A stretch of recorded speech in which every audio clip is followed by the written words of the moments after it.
vraies voix Sud Radio, le coup de projecteur des vraies voix.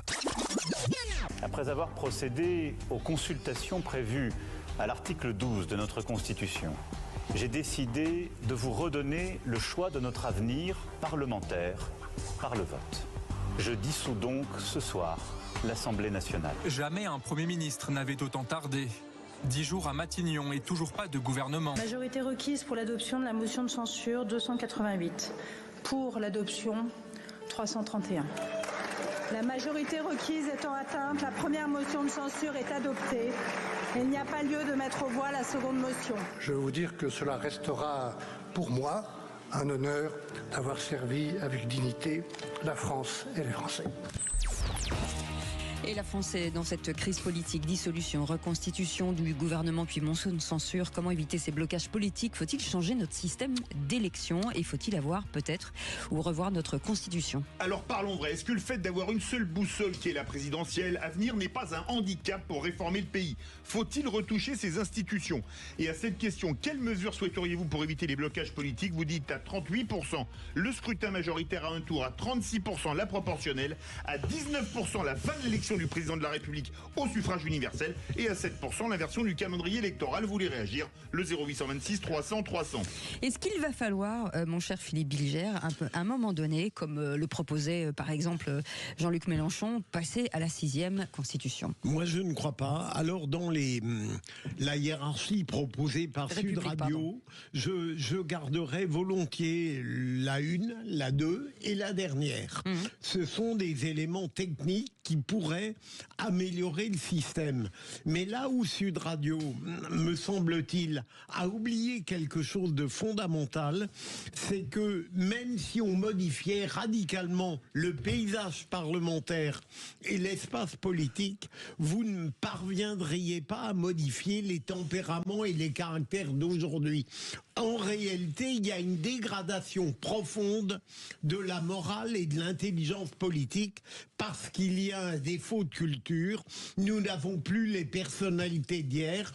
Et même si on changeait radicalement l'Assemblée nationale, je crains qu'on y retrouve les mêmes affrontements avec les mêmes hommes et les mêmes femmes, quelles que soient les étiquettes et les partis rénovés. Moi, je pense qu'il faut déprésidentialiser le régime de la Ve République. Donc, soit effectivement avec une 6e République, soit avec une 5e République amendée sur certains points.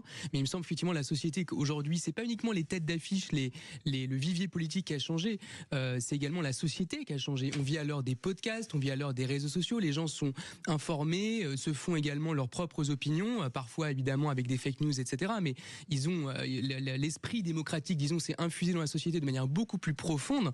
Voilà, on est plus à l'époque des années 80, 90 ou même du début des années 2000. Et donc, effectivement, ce changement de paradigme amène à effectivement une participation beaucoup plus forte des citoyens, beaucoup plus régulière, avec plus de démocratie directe et surtout avec un Parlement qui a plus d'impact qu'il a pu avoir auparavant. Éric Revel. Moi, je pense que la crise politique du moment, qui est profonde et qui s'aggrave, nous aveugle un peu. Moi, je demande à voir ce qui se passera à la prochaine élection présidentielle. Deux choses l'une. Ou bien, vous avez un président ou une présidente qui sera élu et qui aura une majorité à l'Assemblée nationale, et là on aura une recomposition de fait. Peut-être que les Français auront tiré l'expérience précédente, c'est-à-dire de la bordélisation générale, et se diront, bon, on va revenir, et donc on va donner une majorité au président élu en 2027, ou bien ça ne sera pas le cas, c'est-à-dire qu'on aura une assemblée tripartite une fois pour toutes, et il faudra s'y habituer, et là, plutôt qu'essayer de commencer à toucher aux institutions, c'est toujours compliqué, complexe, on ne sait jamais vraiment où mettre le curseur. Peut-être qu'il faudrait qu'on change de culture politique et qu'on apprenne un peu, à l'instar de ce qui se passe en Allemagne, à travailler sur des majorités de projets, à avoir des blocs qui sont capables de s'interpénétrer, de travailler ensemble sur des choses précises. Parce qu'on ne peut pas continuer à vivre dans une crise politique non-stop après 2027. Donc, ou bien on revient à une situation un peu antérieure, c'est-à-dire que les Français tirent la leçon de tout ce qu'on aura vécu ensemble entre 2022, première majorité relative pour Macron, et 2027, ou bien c'est pas le cas, et dans ce cas, il faut peut-être apprendre à travailler autrement. Oui, mais au fond, la seule question, c'est de savoir comment on peut ramener vers la politique une partie considérable du peuple qui s'en est détourné. Mais est-ce que quelque part on n'a pas détourné des gens de la politique en faisant, c'était mon coup de gueule tout à l'heure, des fronts républicains? Lui est infréquentable, lui ne l'est pas. On peut faire ceci, mais on peut pas dire cela. Est-ce qu'on n'a pas tout fait pour éloigner les gens de la politique? Vous avez raison, parce que tout ça est opposé à la transparence et à la rectitude. Comment veut-on ramener des gens vers la politique à partir du moment où on en fait un système, une stratégie d'hypocrisie?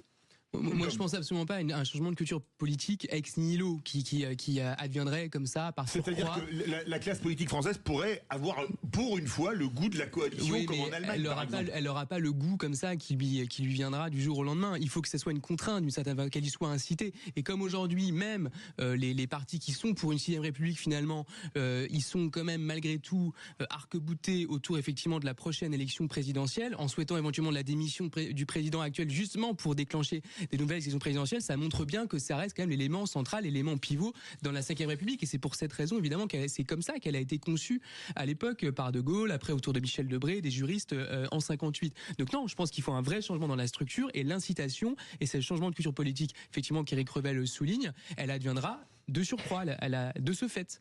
Éric Revel? Oui, on va être humble. On navigue en plein brouillard. Oui, non, mais ce que je veux dire, c'est que ce qu'il faut, je réinsiste sur la phrase. La crise politique en France est en train de s'aggraver jour après jour. Hein. Oui, c'est ça qu'on est en train de vivre là, parce que là, pardonnez-moi, mais Macron fait absolument n'importe quoi là, en recevant les uns, les autres, mais pas les uns, mais pas les autres. Le PS qui veut bien, mais pas avec un Premier ministre de droite. Retailleau qui dit, mais moi je reviendrai pas sur les concessions, je ferai pas de concessions. Enfin, tout ça est absolument ingérable, ça va évidemment mal se terminer. Puis parmi les incongruités que vous soulignez tout à l'heure, Philippe David, je vérifiais, mais vous savez qu'Elisabeth Borne avait expliqué à un moment donné que LFI était hors arc républicain. Oui, mais je sais. Bien sûr. Mais enfin, vous vous rendez compte? Vous comprenez que les gens ne comprennent plus bien sûr. rien du tout. Mais en revanche, vous savez quand même qu'on critique beaucoup, il y a de bon ton de critiquer les fonctionnaires, et finalement à droite, à gauche, tout le monde critique un peu la bureaucratie, etc. Parfois à raison.